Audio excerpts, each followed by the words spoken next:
Hello, welcome to the latest episode of Legends of the Spire. This week we are joined by Steve Ogrizovic, more affectionately known as Oggy. Don't worry, you're not tuning into a Coventry City podcast, because that's where he's more known as a legend than at Chesterfield. But what people might not know is that he started his career at Chesterfield, playing just under 20 games with us under the Arthur Cox era in the late 1970s, before getting a big move to Liverpool, where he was the number 2 under Ray Clements in the Bob Paisley massive era of Liverpool. He then moved on to Shrewsbury for a little while before going on to Coventry, where he's probably most recognised.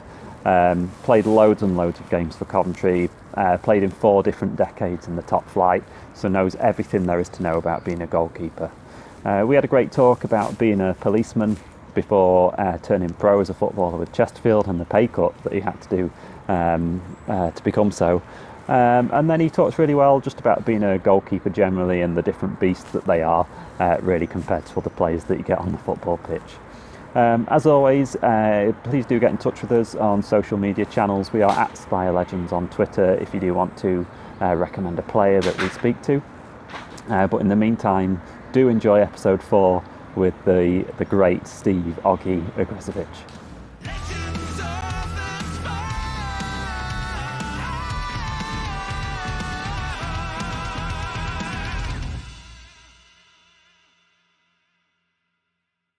Thanks for coming on. It'll be really good to chat about where you started, really, because obviously everyone knows you as a Coventry legend, which you are.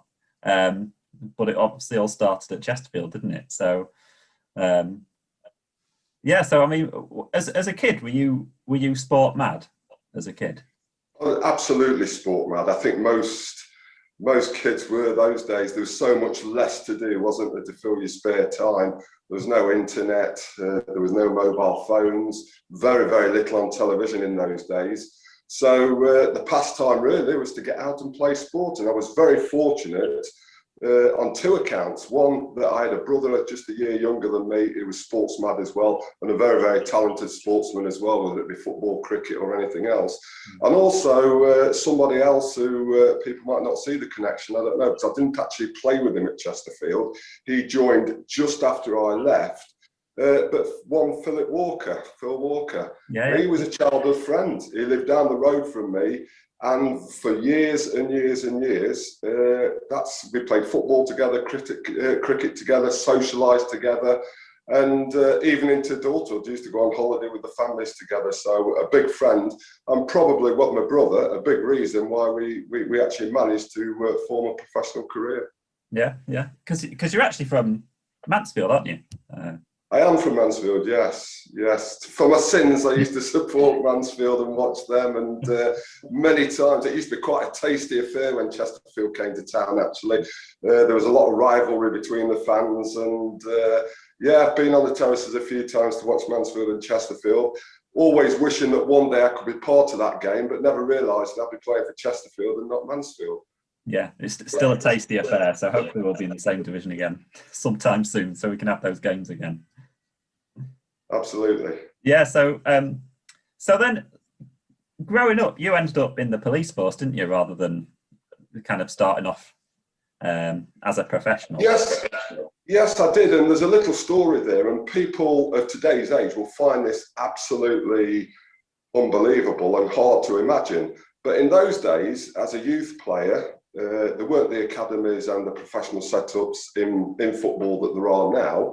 I was a young player coming through the leagues, and professional football clubs used to take you at a later age through those leagues. But from a goalkeeper's point of view, you have to imagine that in those days, goalkeepers were 5'10", 5'11", 6 foot. If you were 6'1", you were massive in goal. And here was this young, scrawny teenager who was nearly 6'5".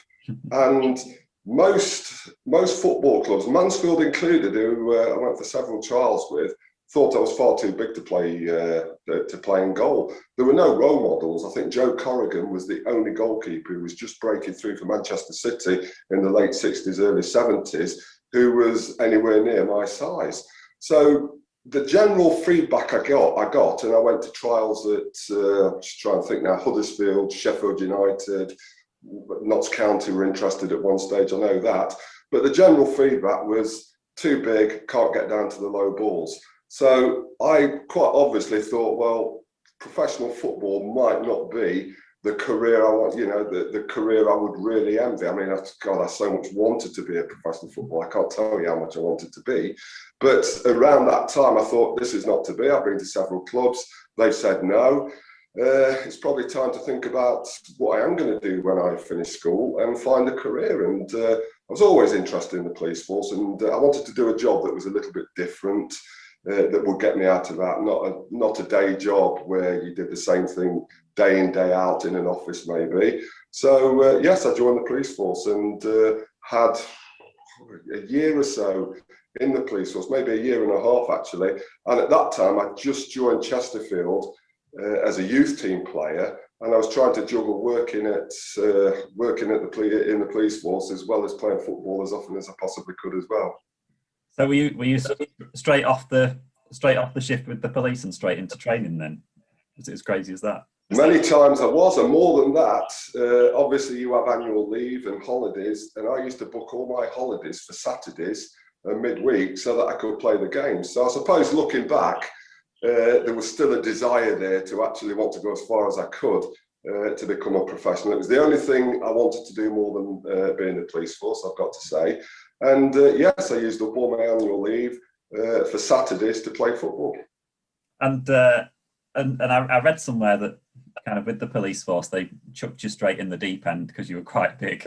You could handle yourself. They chucked you straight into the city centre type scenario. Well, I'm going to say, being such a big fella had its advantages in the police force, if maybe not at the time in football. And yes, the day I went in, people said, "Oh, you're a big lad. You'll end up Nottingham city centre looking after all the drunks and kicking out all the pubs at night time." And I didn't know what they were on about at that time, but I soon found out, and they were absolutely right. I did my police training and banged my first post in Nottingham City Central, going into the pubs, the nightclubs and everything like that, and making sure that there was order on the streets. And I suppose the fact that I was 6'4" helped in that aspect. Yeah, I'm 6'5" myself, so you do. Oh, right. Get chucked. Were you a goalkeeper? No, I was rubbish at football at school, so they always used to stick me to fullback where all. I'm pleased you didn't say stick you in goal.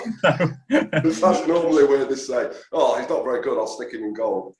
Were you always a keeper? Because we talked to quite a lot of people who, everyone always seems to be up front when they were playing football as a kid. Where were you?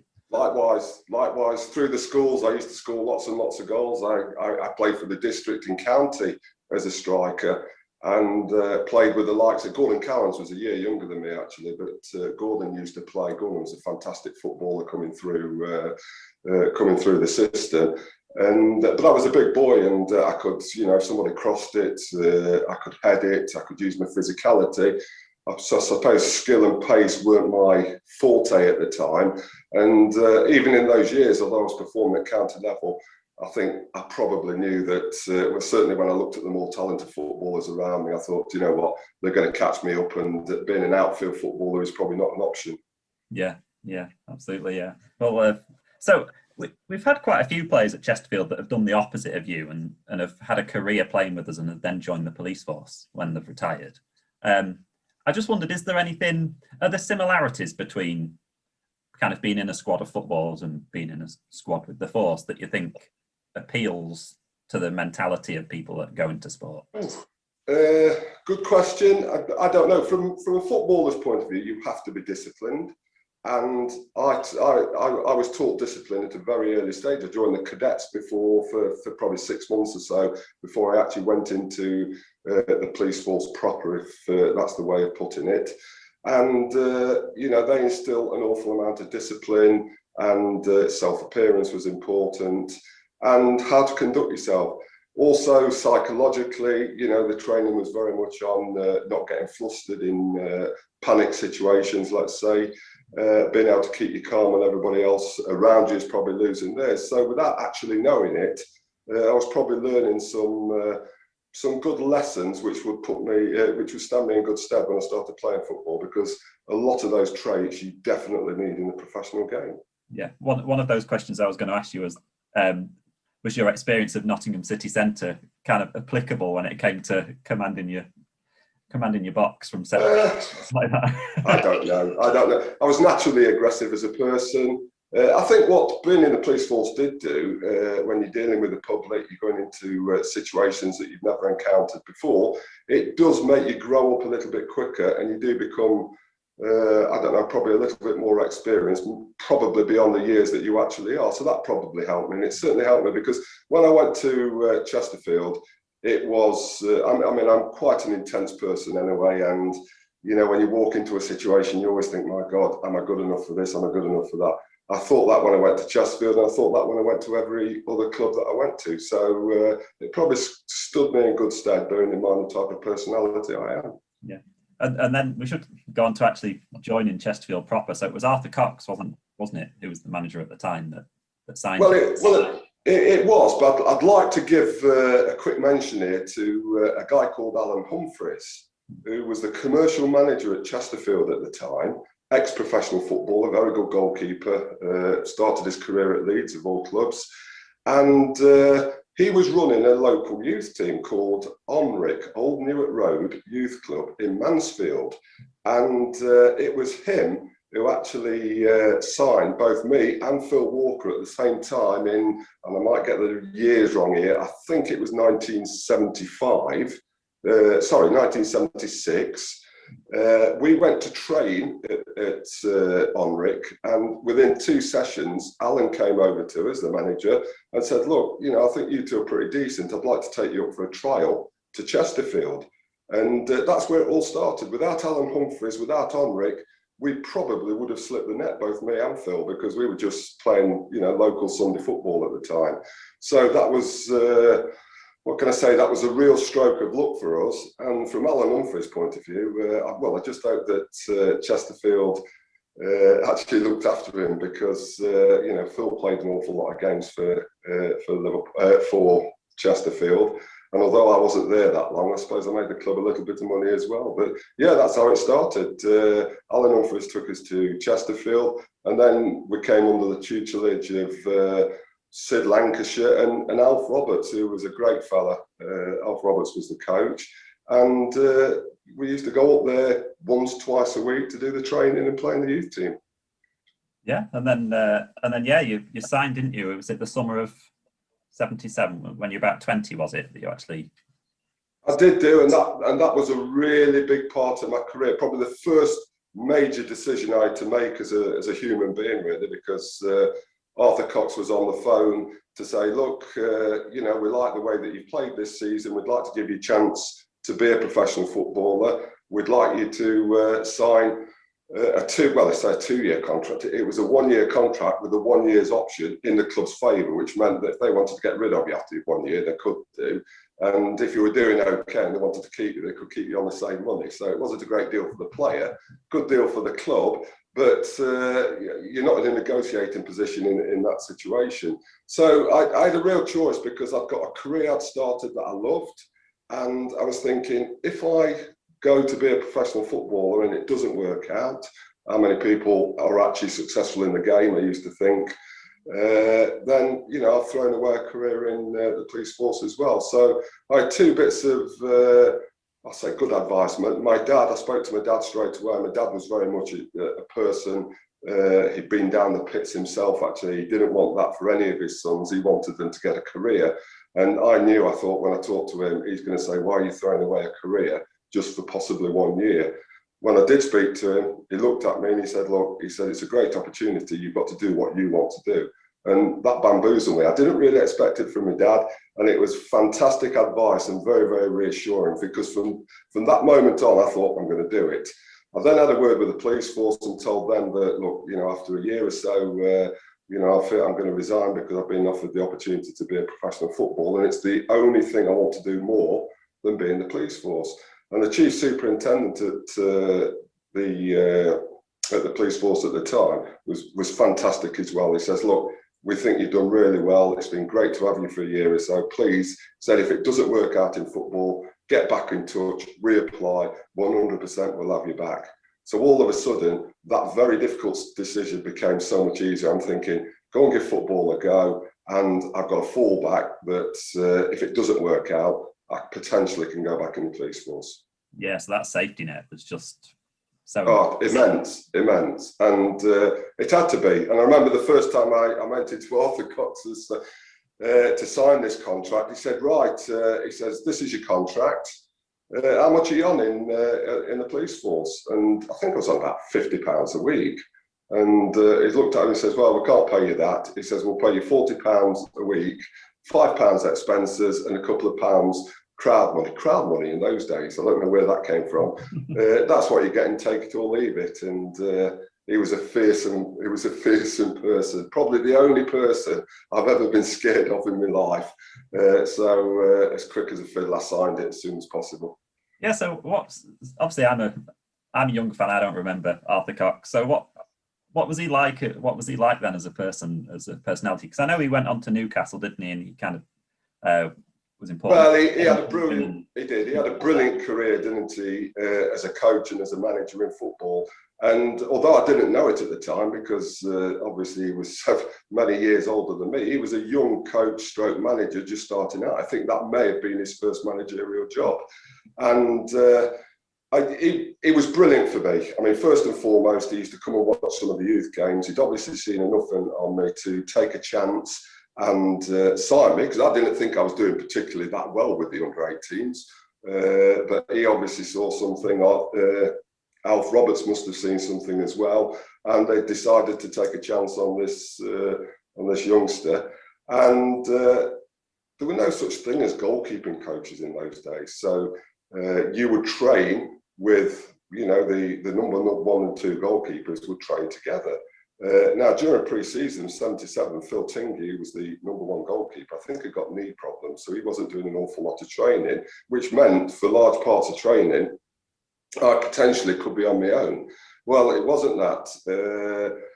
The coach would take the football team, and Arthur Cox would come over and coach me. So I had an awful lot of one-to-one time with Arthur Cox, volleying balls at me, catching high balls, crosses, lots of things that a goalkeeping coach would do now, whilst the squad was training elsewhere. Was that a bit of pressure though, having the manager? Lots of pressure. But actually, you got to know him a little bit more. I remember one particular drill we had. I kid you not, this was so difficult it was untrue. But I suppose in a roundabout way, it did some good. We used to the squad would be training around the outside of the pitch, and he would be volleying balls at me in the middle of the pitch. And when I'm saying volleying, I'd be volleying for about 10 yards as fast, as hard as he could, and you had to catch it. And every time the ball hit the ground, if I didn't catch it properly, I had to do a lap of the pitch, a lap of Saltergate. And this would be in the middle of summer, so it was quite warm as well. So, I suppose it was a way of actually building up a little bit of pressure in the training that you did. And the lap was a proper lap. It wasn't a jog, go as slow as you want. He'd be on the clock saying, come on, quicker. I mean, he was he was a disciplinarian in lots of ways. And he also believed in having a really fit squad. So, so I did lots and lots of laps around Saltergate, trust me, whilst I was trying to improve as a footballer. But your legs were turning to jelly, weren't they? After a few laps. Well, they were, and the rest of the squad used to laugh because Frank Barlow was the coach at the time, and he'd be coaching the team, and he'd say, "There, Oggy goes again, all the way around the pitch," and they'd be playing their five-a-sides or whatever they were doing. I'd be doing the running and the goalkeeping all in one. So, what was the personality of the rest of the squad like? There was quite a few big names in that squad, wasn't there? Yeah, brilliant actually. We had probably an older squad than what a lot of teams at that level have now. We had some good old heads in the likes of Rod Fern. Len Badger I think he'd broken his leg and he was just recuperating in that summer. Who else? I mean, Bill Dearden came a little bit later on in the season, and I'm trying to think, Will Smith, he was another one with the Coventry connection, funnily enough, had come down, and he'd also got a number of injuries. So he had some really old, experienced players who played at the top level. I mean, Will Smith, I think, had played in an FA Cup final, hadn't he, in 1966 for Sheffield Wednesday. I was in awe of that. And, just to watch these more experienced players on television was enough for me to be a little bit starstruck, I think. But then intermingled with that, the squad looked after me. I can name the squad. I mean, we had Colin Tart at right backs joined, I think, at some stage that year. John Cottam at centre back was Sean O'Neill. Sean O'Neill, fantastic guy, by the way, and John Cottam as well. I used to share a car with John Cottam and Andy Kowalski every day from Mansfield, so we'd share it. Kenny Burton, really good left back. Alan Jones, I thought he was the best right winger I've ever seen. These names might not be familiar to you, by the way, but the Chesterfield players of a certain age, they will remember him. He was a jinky winger. Every team had a jinky winger. I mentioned Andy in midfield, lovely. Ricky Epaulet, Dave Bentley, lovely guy who actually went on to coach at Chesterfield for a long time after his playing days. And then up front, the likes of, like I say, Rod Fern, Stuart Parker, I think Ricky Green came in at that period. And there were other players as well, the younger players that I associate, Gary Simpson, Les Hunter, oh gosh, there were lots. Yeah, and then your debut, I think it was against Port Vale, I think, your debut. Do you remember your debut? I remember being absolutely scared, senseless. Yes, debuts in those days were crikey, if you mention to players now, you made a Division 3 debut away at Port Vale, it's no big deal. But in those days, to me, it was a big deal. I'm amazed how young footballers of today take all this in the stride, because I could tell you, Arthur Cox told me I was playing on Friday. I think we played a couple of games, if memory serves me correct, against Barnsley. And we'd let quite a few goals in. Phil Tingey was playing with a knee injury anyway.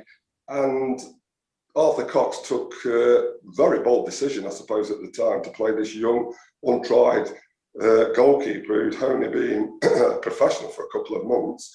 He threw me in at the deep end on that first day of the season. And thankfully, he only gave me 24 hours notice to sweat and worry about it. Went to the game. It was a blur. I managed to make a decent save in the first 20 minutes, which settled me down, I've got to say. The game went pretty well. We won away from home.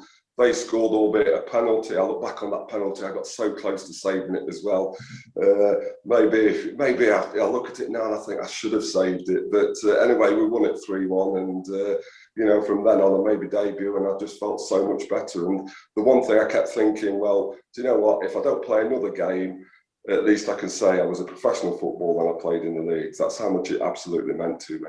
Yeah, and I think with supporters, they can usually smell fear when you've got a new keeper or a young keeper, and obviously give them a bit of stick as you're running towards the goal. Does that make it a little bit harder as a goalkeeper when you're having to run to those fans behind you? Well, it's interesting. It was things that I'd experienced for the first time. I did actually find playing against bigger crowds was easier than playing when there's just a few hundred people there, because you don't quite hear the individual insults the way that you would do if there's one man and his dog. So I didn't find that aspect of it too difficult. I don't know if the training in the police force helped a little bit to, with that. But no, I quite enjoyed it. It's the first time I played in front of fans, and it was a really good experience. It's something that you always hope you would do. And actually what was really nice is when you made a save, you got an applause and a cheer, and all of a sudden you might hear the fans start chanting your name. It was fantastic for the ego and made you feel really confident. Not so good when you weren't doing things so well or they were shouting. Well, they didn't shout dodgy keeper in those days. That came a little bit later. But they'd let you know about it if you weren't playing well as well. And yeah, did you find yourself finding your feet pretty quickly then? Amazingly, yes. By virtue of the fact results were good, we weren't letting in very many goals. I mean, I played the first 18 and 19 games. We played Manchester City in a cup tie. I mean, that was an experience in itself with all those stars playing for them. Got beat 1-0 in that game, but we weren't shipping in a lot of goals. I think I let less goals in those games than actually the appearances I made. So I was quite proud of that, and I was very well protected really by an experienced back four. They were brilliant. They talked me through situations. If I made mistakes, you know, they said, look, don't worry about it. We've all done it. You know, let's get on with the next one. So they were brilliant, and I got through those pretty well, and was really, really enjoying the experience. Yeah, and then I think your last game was with us, I think, was against Bradford. Got a clean sheet against Bradford in a win. When did you first hear that Liverpool were interested? Was it a bit of a bolt out of the blue, or was it something that was for a while? Well, the Bradford game was the Saturday. We're going in training Friday, and Will Smith was sat in his car, as he always did in the morning if he got there early, and he was reading, I presume it was The Sun or something like that. As I'm getting out of the car, he's smiling to me, and he's just doing this, pointing to the paper. What's he on about? And, you know, when I got inside, a few of the players were talking about, hey, Liverpool are watching you. And apparently there'd been a little snippet in one or two of the papers to say that the scouts had been to Coventry to Chesterfield games, and they were interested in the young goalkeeper. I mean, I didn't know what to believe. I thought, no, that's just a load of rubbish. And the manager poo-pooed it, said nothing about it, picked me for the Bradford game. I think we won 2-0, kept a clean sheet, so I was happy about that. And it was after that game, Arthur Cox called me into the office and said, look, we've had an offer from Liverpool for you to go up there. We will be accepting it, and you will be going, which meant they desperately wanted the money. He didn't say, look, we like you here, you're doing a good job, you don't have to go, or, you know, it was a great opportunity, but Arthur Cox says I was going. If Arthur Cox says I was going, and that's really how it all happened. So in those days, did you not have any say over where you went? Well, I suppose I could have done, and I should have had the strength of character to go, well, hold on, Arthur, let me think about this at least. I was absolutely scared stiff to be going to Liverpool, in all honesty. I thought it was too early, but then I thought as well, what a great opportunity to carry on and probably learn all about goalkeeping and professional football from the very, very best team, not just in Europe, but in the world at the time. They were absolutely magnificent. I was going to be training and playing and learning by Ray Clements, and God bless him, who died recently, and that was really tragic. But, you know, what better apprenticeship could you have than actually working with him day in, day out? And from the day I walked into Anfield, and I was very starstruck, I've got to say, because I kept thinking, gosh, only a few months ago I was on the police force, with actually probably no real belief that I would ever be a professional footballer. There I was in the European champions changing room, changing the next to Kenny Dalglish, Ray Clements, Phil Thompson, Emlyn Hughes was in there, all the players, and they were brilliant. The one thing that I really did notice about them, they were so level-headed. There were no egos in there. You would have expected egos with a team and players so good. No egos. They were just fantastic. They came over. They made me feel at home. Kenny Dalglish came up in the first week whilst I was there and said, look, why don't you come round to dinner with me and my wife one evening? This was Kenny Dalglish, 550,000. They just paid for him. And I'll tell you, I was so nervous. I politely refused. I was desperate to go, but I politely refused because I thought I'll be hamstrung. I won't dare say a word. But you know, that's just how homely and inviting the club was. And Chesterfield made a good profit from you, didn't they? I think it was about 65,000 or something.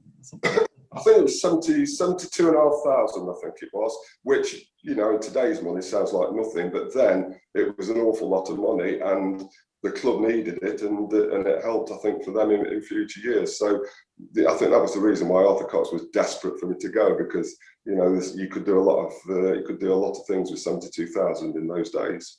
Yeah, and it might be rude to ask, but were you finally getting paid more than you were in the police? Yeah, I was getting. Well, that was the other big thing as well. I mean, I just could not believe, you know, just how much more money you got paid sitting on the bench being a reserve. Now, that aspect of it was very good. I suppose that helps to set you up for the rest of your life. Yeah, and those first few weeks with Liverpool, were they obviously a massive attacking players at Liverpool? Were they giving you a proper test in training just to see how good you were? Well, the one that, I mean, again, goalkeeping coaches weren't around in those days. So me and Ray Clements would go off and train probably twice, 3 times a week for maybe an hour ourselves, which was just brilliant. To have a one-to-one with Ray Clements was, everything you could want. But I also felt I needed more beyond that, and football in those days just wasn't set up to be like that. So you did an awful lot of playing five-a-side football and keep ball with the squad as an outfield player. And I just remember in those first few days, I'd be dizzy chasing the ball in circles. The vision and touch and everything like that was just so good. And you just realise what quality players these guys are. So, you quickly, I suppose, playing with better players helps you raise your standards quicker. That's for sure. And again, it was still a whirlwind for me because everything was so new. And they kept saying, well, you've come as a number 2 to Ray Clements, but don't be expecting any games. He's not missed one for 7 years. And there was lots of understudies that had gone before me without ever playing. And then, unbeknownst, out of the blue, in March of '78, so we're only talking a few months later, Ray Clements actually gets injured. The city of Liverpool couldn't believe it. The great Ray Clements is injured. And I managed to end up play 2 games actually. My debut was at Derby away from home, which we actually lost that one 4-2. And then I played at Anfield the following Saturday against Leeds in front of 51,000, which was miles more than anything I'd ever played for in front of my life. And thankfully I kept a clean sheet and we won that one 1-0. So there was, there was the bittersweet memories of my debut as well. Did you ever get any of the Chesterfield players kind of asking you for tickets or autographs? Well, yeah, I mean, listen, I always kept in close contact with lots of the Chesterfield players. Obviously, with Phil, I used to see him regularly. And incidentally, when I left Liverpool, I think Phil then signed within a month or so as the professional footballer for Chesterfield. And I used to come back. Every week, and eventually I ended up marrying a girl from Chesterfield. And that's where most of my social life was at weekends. I come home, I see my parents, go over and see my girlfriend, and eventually married in Kerber in Chesterfield in 1981, a long time ago now. In fact, that's reminded me. It's our Ruby wedding anniversary this year. I mustn't forget. Get it in the diary. and then you're kind of part of a European Cup final, aren't you? And it's like the meteoric change in your life from being in the police to being there must just have been bonkers. And obviously you didn't play in it, but you must just be sat there thinking, what? When all that's happening.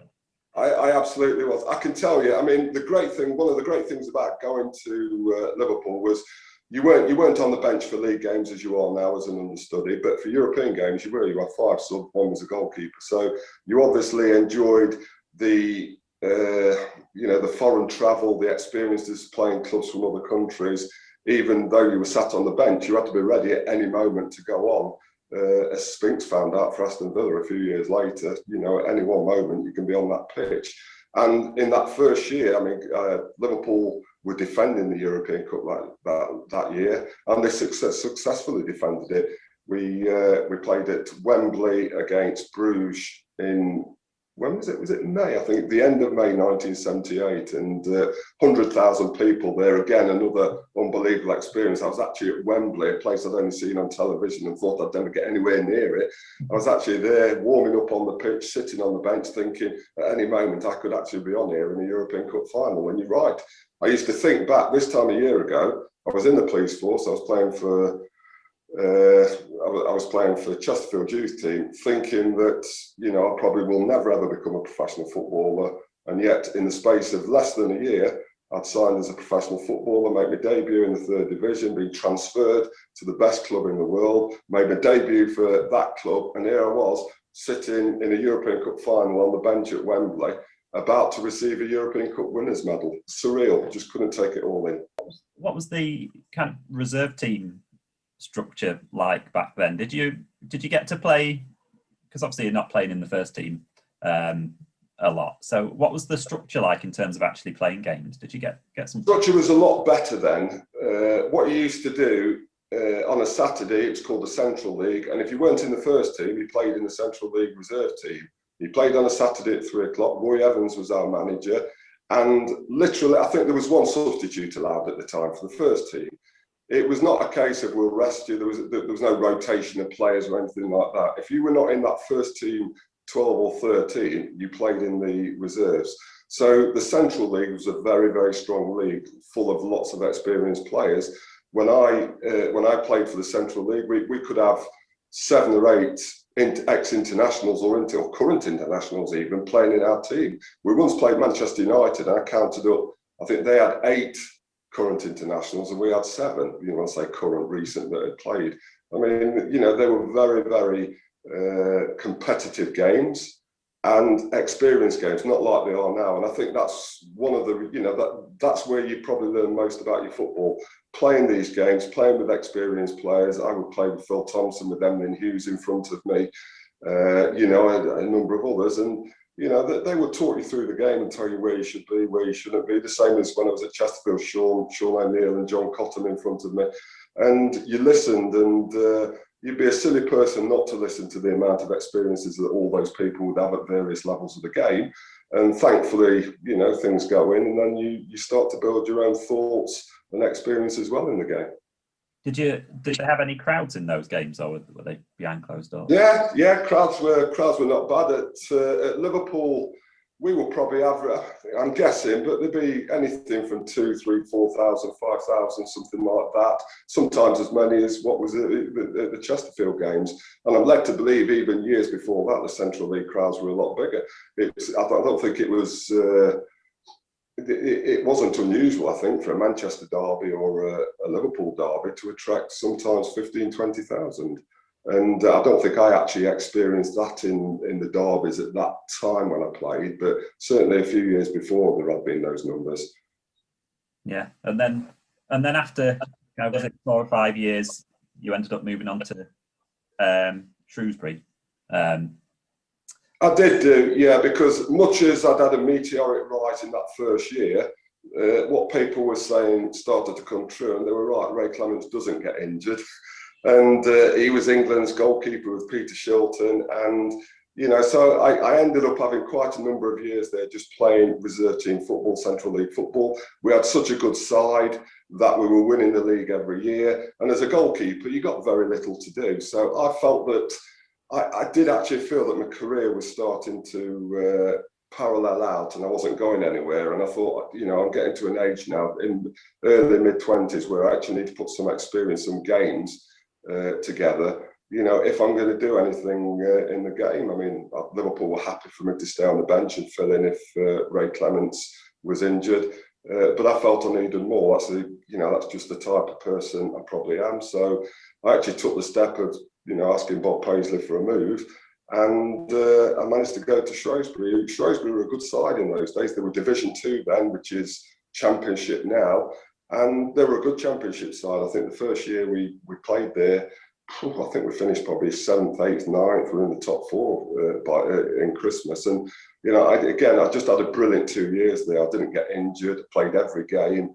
Things really went well. And I felt that I'd then got some experience of actually playing games, and I was benefiting from the experience I've learned at Chesterfield and at Liverpool and putting them together in professional football, actually playing.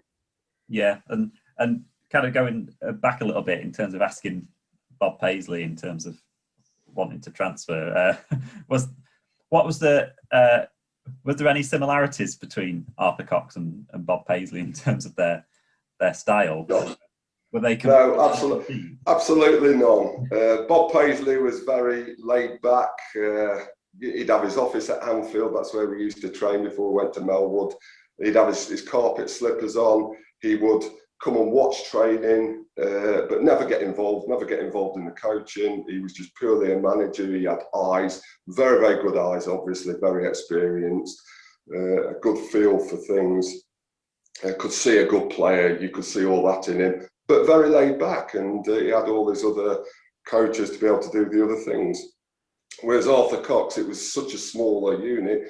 Frank Barlow was his coach, Arthur Cox was the manager. Those two ran the football club, and every decision had to be theirs. When you were training, they had to be there. They were hands-on as well as having to do the other things as well. So totally different. And from an intensity point of view, Arthur Cox was a lot more fearsome than Bob Paisley was, in a very nice way, because Arthur Cox was brilliant for me. And, without him, I may never ever have been a professional footballer. Yeah, maybe it was good to have them that way around rather than absolutely, and you need lots. And listen, the way Arthur Cox managed was very, very similar to how managers did manage in those days. You got they probably rule with a rod of iron, but you also got a comforting arm around the shoulders at the times when you needed it most. So they were born psychologists themselves. They knew when to hit players, and when to pick them up. And I think that was the real art, and probably still is, of being a successful manager. Yeah, and then we go on to obviously what you're most well known for is moving to Coventry and starting off there. Were you quite happy to stay at Shrewsbury a bit longer, or? No. Again, I suppose. At the time, I wanted to play at the top level. After being 4 years at Liverpool, I felt I could play at the top level. I thought it was unrealistic for some top level team to take me as a number one, having only played 18 games for Chesterfield. So I went down the league with the intention of getting the experience, if things go well, of being able to bounce back and play regular first division football as it was then. And I look back at it now and I thought, well, the plan worked perfectly. It could have gone so horribly wrong, I'm sure, but it did work perfectly, because I had 2 really good years at Shrewsbury. Again, and I've been fortunate, actually. I've had a great time with every club that I've been to. Again, managed to stay injury-free, so played every single game for them. We had a good team, we had a young team, great manager in Graham Turner, and at the end of that 2 years, I signed a 2-year contract there. At the end of 2 years, Graham Turner knew that I wanted to go to, back in the first division if I could do. And I made myself available, and that's when Coventry came in. Yeah, and then I was going to ask, because you played, 241 consecutive games at Coventry? Have I got that right? Yeah, I think you have. Yeah, again, I was very lucky with injuries, because from the very first game I played for Chesterfield, and then all my time at Liverpool, if you count the Central League games, which was probably nigh on 4 years, 2 years at Shrewsbury, and then I think it was a further 4 or 5 years at Chesterfield. I never ever missed a game. I think the first game of football I missed through injury or illness was when I was 29. So I count myself very, very fortunate that I've got a very durable body that managed to take the loads and stresses of training and games without breaking down. Yeah. And could you then relate to your number 2 at Coventry? Because obviously you'd experienced at Liverpool. Well, I did do, and again, it's your early experiences that stand you in good stead. And I walked into Anfield, and it was Ray Clements never gets injured. He plays all the games. That's what the fans thought. That's what the players thought. That's what everybody thought, and that's exactly what he did. Brilliant. Just stayed fit, played. He knew when to play. He would never play when he wasn't fit enough to play. But I think the boundaries were extended more in those days than probably what they are now. That's for sure. And that was my philosophy as well. I was the first team goalkeeper. I wasn't going to give it up for an aching ankle or a bruised elbow or something like that for a number 2 to go in and show that they can do it better than you. So it was a case, right, I'm number 1, I'm going to stay number 1, and you keep that position as long as possible. Thankfully, there was no rotation of positions then, or your number 2 playing in cup games. You played every single game, and when you were fit, you played, and you knew where you were. Do you think goalkeepers are a bit different in that respect then to some other outfield positions? You feel the pressure of losing your place a little bit more? I think, yes, I think there can be some aspect of that. Whether it's quite the same now, because as I say, you talk about rotation now, so you can have a top goalkeeper who just suddenly doesn't play in a cup game, or or a whole cup competition if they get to the final. That's not unusual these days. So that's accepted now. But certainly in my days, it was a case of the number 1's the number 1, and it's up to the number 2 to try and wrestle that position from you, and the only way they can do it, hopefully, is playing in the reserves. Don't give them an opportunity to play in the first team and show they can do a better job. That's the mentality you have to have as a professional sportsman. I think you have to be strong, very strong-willed, and be dedicated and be concentrated, and never ever sit back and relax and think, well, this is it now. It's it's a nice, comfortable life, and this is going to be your life forever. Never ever think like that, because as soon as you do, you start to get sloppy, and it's a lot quicker on the way down than it is on the way up. That's for sure.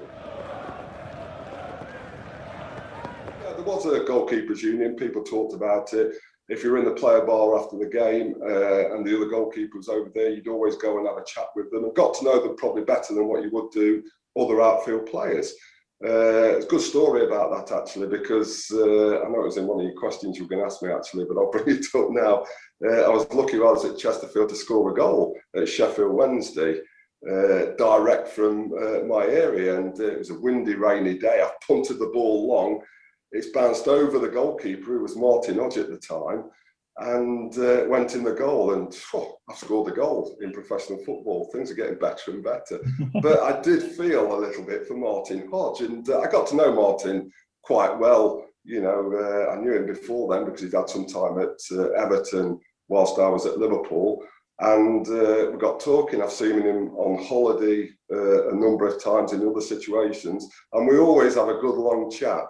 The one thing we never ever mention is that goal going in. The embarrassment of me having to mention it is just not there. Now, I'm absolutely sure he's thinking while we're talking, this fella scored a goal through me, and he knows that I'm thinking, I've scored the goal through you. But we never ever mention it. I think that's something to do with the goalkeepers union and just understanding just how, how difficult a position it can be. Yeah, and when you score a goal like that, do you just feel a bit embarrassed then? You don't want to celebrate it really? Well, no. In those days, celebrations were not like they're not orchestrated now. I didn't have some kind of dance routine that I could just go into. It was just the first thing was, does the referee know the rules, or is he going to disallow it?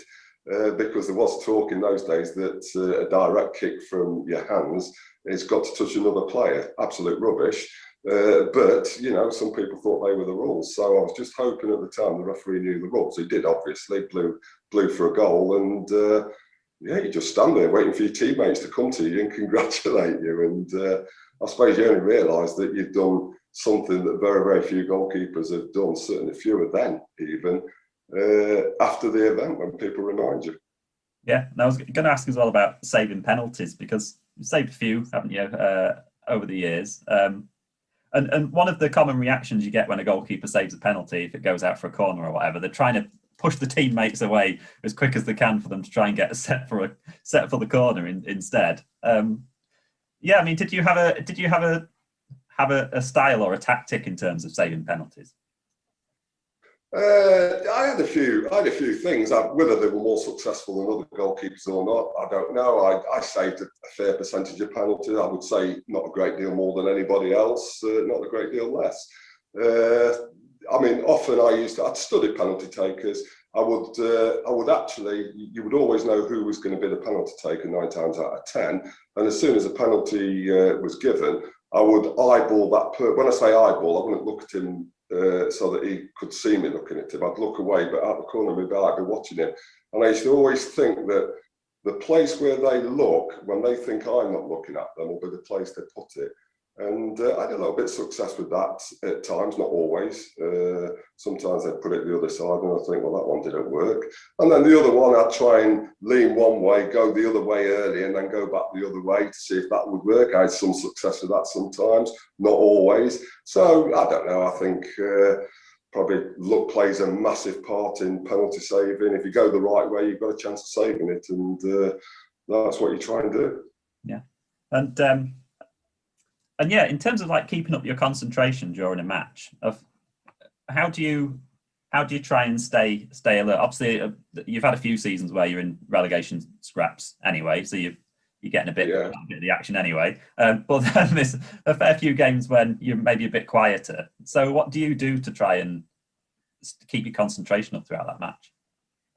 Good question. A number of years ago since I've had to do that, actually. But I suppose really, you as a goalkeeper, you stood there. It's a lonely place to be for large parts of the game, and you're quite right. You might not be in the action 70, 80 minutes, but the one thing I used to always say, and again, this was drilled into me at Liverpool. I mean, Liverpool were a classic team that was so good. Ray Clemence wouldn't get lots of work, but they used to always say he had the best concentration in the game. And in the 80th minute, the 85th minute, the one save he would have to make, he would always make. And that's the art of being a truly good goalkeeper.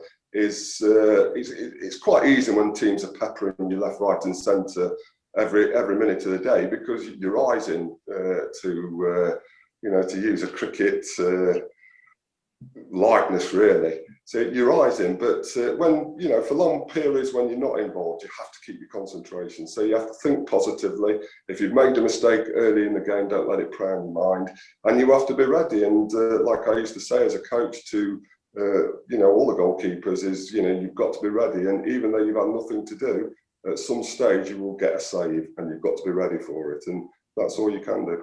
Yeah, and then we've got to mention winning an FA Cup, because and I'm right in that game, aren't you, that you were kind of up against Ray Clemence again. You were, yeah. Tottenham Hotspur, 1987. Ray Clemence had moved on from Liverpool by then, and probably the highlight of my whole career is to actually play at Wembley in an FA Cup final. People won't understand just how big FA Cup or the FA Cup trophy was then. It was just a fantastic competition, so big. I don't know, teams then used to say, would you rather win a league or an FA Cup? And it was 50-50, it was split. That's how big the FA Cup was. There was no rotation. I mentioned that a number of times. You played your best side. The fans came out in droves to watch the games. And I, for one, spent many years as a young player, as a young person, watching FA Cup finals on television. They were such a massive occasion then, because you went from seeing very, very few live games a year. This was not only live on TV, but it dominated the whole of Saturday. You'd put the TV on at 8 o'clock in the morning, and you wouldn't turn it off till after the game at 6 o'clock. And it would just be minute to minute, it was just wall to wall football. Never ever had those experiences in those days. So that built up whatever the FA Cup was, really. So to actually be there and playing was just something else. And I had some fantastic years at Coventry. That was the highlight, obviously. And I feel so very, very lucky, I've got to say, that I can actually play in an FA Cup final and have a winner's medal. Do you remember Chesterfield's cup run in 97 when they got to the semis? Yeah, I do remember. I remember they were very unfortunate. Middlesbrough, wasn't it? They actually had was it a disallowed goal that hit the bar, went over the line? Yeah, so what could have been? They were so near yet so far. They had a really good team. They had lots of good teams actually over the years, Chesterfield, and they feel a little bit robbed in that game and that year. I do remember. Fantastic cup run, and it was a shame it ended that way. Yeah, it'd have been nice to have been in the final, but you can't go back. So then you've I think I'm right in saying this. You've played in the top flight in 4 different decades, and there's not many people that have done that. No, John Lukic, who's from Chesterfield. He is, well, a good friend of John Lukic, again, part of the goalkeepers union, but also we had that connection of being from Chesterfield, so I used to see him quite regularly. Anyway, from week to week, and very, very lucky. So my first game was certainly at the top level was for Liverpool against Derby in '77, and the last was 2000 against Sheffield Wednesday at Highfield Road, which was the last game I ever played. Yeah, and how did it change in terms of how you played as a goalkeeper over those years? Because obviously the position's changed a bit, hasn't it, in terms of there's a bit more and things like that nowadays. Well, it has. If we start with the early days, whenever I did something or went onto a pitch, so if I made a save, it was always the giant Ogrizovic made this save or that save or dropped, a roller kier or whatever. It was always the giant. So that was the first thing that changed. By the end of my career, there's a team photograph of Coventry. We had 4 goalkeepers. I was the smallest of them at 6'5". We had Magnus Edman, who was just a bit bigger than me. Chris Kirkland was 6'6", 6'7", and a goalkeeper called Mortensen, a Danish boy, who was about 6'9". Enormous. Well, 6'9" is an exaggeration, but he was enormous. He was the biggest out of the 4 of us, and there I was, smaller. So you can see just how things have evolved over the years. You know, goalkeepers, taller goalkeepers have been the norm. They're the ones that coaches and managers want. And I'd like to think Joe Corrigan was the first one I can remember. Then there was probably myself, who was probably that size. And gradually, John Lukic was a big fella himself. And gradually, I think people saw maybe the sensibility of trying to have a big goalkeeper if at all possible.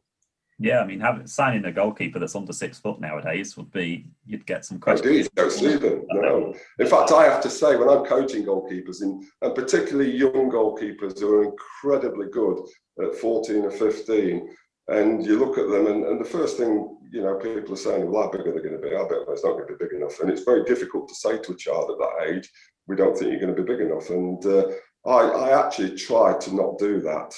And actually say, well, look, it's tougher for you at that size, but you know, if you're good enough, you're big enough. And it's a case of it. Some of the best goalkeepers I've seen, actually, they're like rubber dolls. They bounce all over the place, make tremendous saves, brilliant reflexes.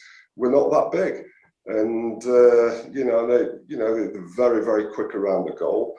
But the problem you have if you're not big is when the ball's in the air, and it is a lot of the time. Certainly in my when I was playing football, you had to be able to deal with lots of balls into the box, aerial balls, playing against strikers that were getting taller and taller as well. Difficult if you're a 6 foot goalkeeper dealing with a couple of 6'3", 6'4" strikers. And you just get more and more of that now. It's more physicality. And I think the other thing as well, coaches, people, they understand that the big goalkeepers, you know, or players that are quite big, when the age is 14 to 16, maybe even younger, may not look particularly good because they're going through growing spurts. They're like Bambi on ice, I was. You may not look, as if you've got any ability whatsoever at that age, but they know when that you grow into your body, you will become something. And I think that's been proven with a number of big players, not just in goal, but all around the pitch now. Players are so much bigger now than what they were a few generations ago. Yeah, well, I can remember, like, growing up at school, I was by far the tallest person in the class, whereas nowadays you look around and most people that are walking to school are about the same size as me. I don't know, everyone just seems to have got bigger. Well, you're right. Well, 6'5" is still big now. Yeah. And you're absolutely right. So size 11 shoes, when I was 18, you had to go to lots of shoe shops to get size 11, size 11 and a half in those days. I'm speaking to players now, looking at their boots. They're wearing size 13 or 14, and they're not as big as me now. It's incredible with evolution how much bigger, particularly people's shoe sizes have got. That's for sure. Yeah. Either that or they're making them smaller. And then, kind of to finish off, to go round right back to the beginning. So I just wondered if you still looked out for Chesterfield results and what was happening. Always, yeah. Always remember where I started. I've got, like I say, a real affinity for Chesterfield as a football club. Chesterfield as an area, as I say, my wife was from there. It's the place we used to socialise a lot with my friends, and always look out for Chesterfield's results, as I do for Shrewsbury. Obviously Chesterfield, because I ended up, obviously Coventry, because I ended up coaching there for 20 years after retiring. So, I mean, Coventry's just been a massive, massive part of my life, and feel very honoured that I've been given that opportunity to do that. So, football's been a great life for me. But yeah, absolutely do look back at all my ex-teams, particularly Chesterfield, and I feel for them at the moment with the situation they're in. I mean, they've got a lovely stadium, a new stadium there. It's only a few years ago I was there with Coventry as a coach, and they were in Division 1. And, they're not having the best of times at the moment, but hopefully they will rise again. They will be back in the leagues, and, they'll be on to better things.